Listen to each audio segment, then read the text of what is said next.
from Gainesville, Florida. Give it up for Alan Tyson.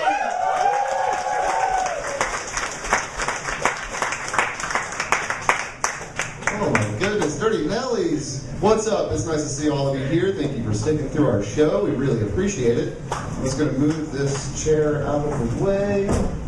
All right. So, hello. My name is Alan Tyson. My neurologists call me a mover and a shaker.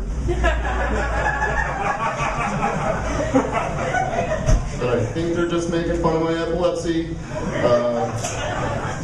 Yeah, I'm epileptic. I get a lot of mixed reactions when I say that to people. Some people go, oh. It's like, no, man, don't be sad. This is a minor inconvenience on my life.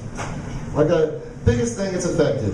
I'm 32 years old, and I've never been to a strip club. That's a minor inconvenience. You know what I mean? Like, I got the strip club right here. It comes to me, for free. I don't really got to worry about it. Besides, I don't think I could walk into a strip club with this face.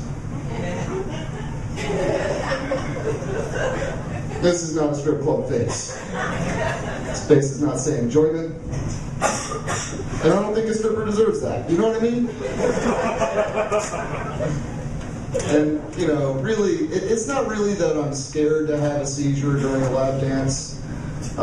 It's more that I think it would be considered uncouth to have a seizure during a lap dance and not tip. I feel like that's where I would get dirty looks, you know what I mean? You guys are fun. But I do like to look on the sunny side of things. I'm a big silver linings person. I like to think that stripper would take that seizure as a huge compliment. You know what I mean? She'll go over and talk to her stripper friends like, yo, I just worked it so hard on that dude over there. He had a fucking stroke. It's amazing. Oh, goodness. So I live in a nursing home. You can take that how you want it, but I live in a nursing home. And this nursing home is the most gangster place I have ever lived in my entire life.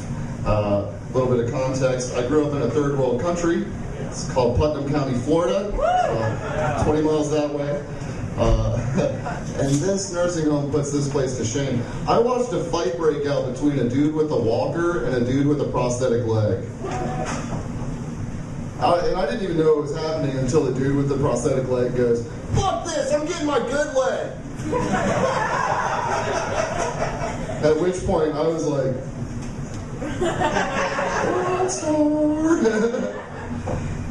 and that wasn't the craziest thing that happened there. Probably the craziest thing that ever happened in this building is I was walking back to my apartment from this bar to smoke a bowl because I'm a responsible adult.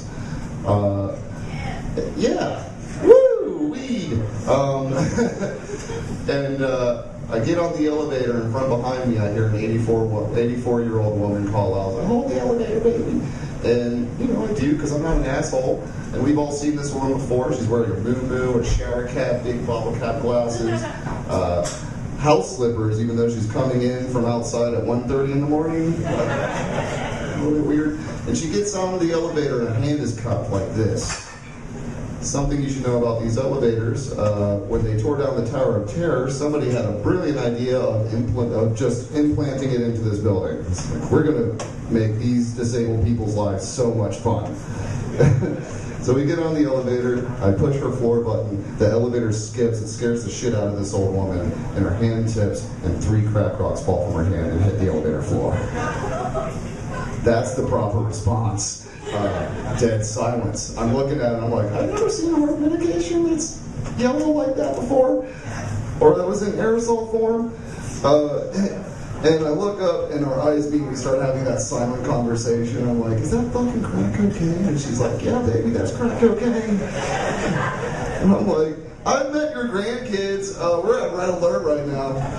And we get to her floor, and she's like, I'm sorry, darling, you don't need to see that. And I'm like, ma'am, I'm from Interlochen. If you think that's the first time I've seen crack, you are sorely mistaken. And she goes, no, you won't say anything because snitches get stitches. exits the fucking refrigerator. Yeah, it's the most wild shit I've ever seen. I'm sitting there thinking to myself, like, if you're a cop and you pull that woman over walking home with that crack in her hand, what are you supposed to do? You know what I mean? Like, I know what you do. You respect your fucking elders. Give her a ride home. She's earned that crack addiction, is what I'm saying. You know what I mean? No, you know what? I want to tell you guys one more story and I'm going to get out of here. I'm going to tell you guys a story of how I convinced a whole church that I was possessed by the devil. Yeah.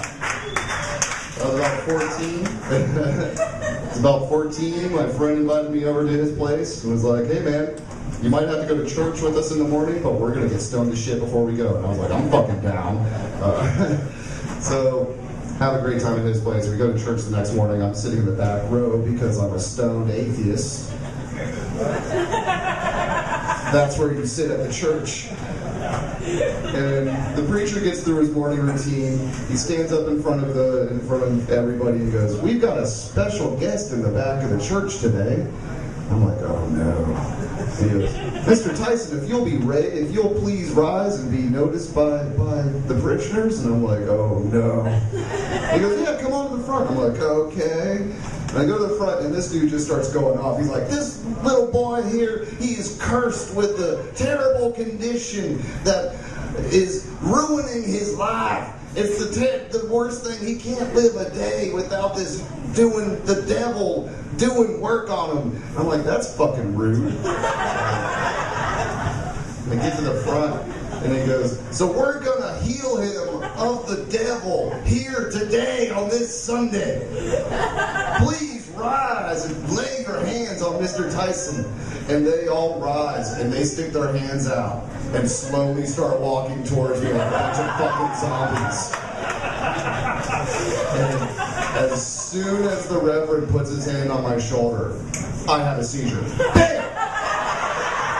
And it's a bad one too. I'm flailing around, knocking people's hands off me, foaming at the mouth, and I just hear people in the background going, oh my God, the devil's fighting the Lord's word. He's got the devil in him. And I come to, and the preacher is over me with a bottle of holy water, like, please wake up, please be okay. We don't have the insurance for this. I get up, I wipe my mouth and just go, that's what you fucking get, and walk out. Alright, you guys, that's my time. You guys are amazing.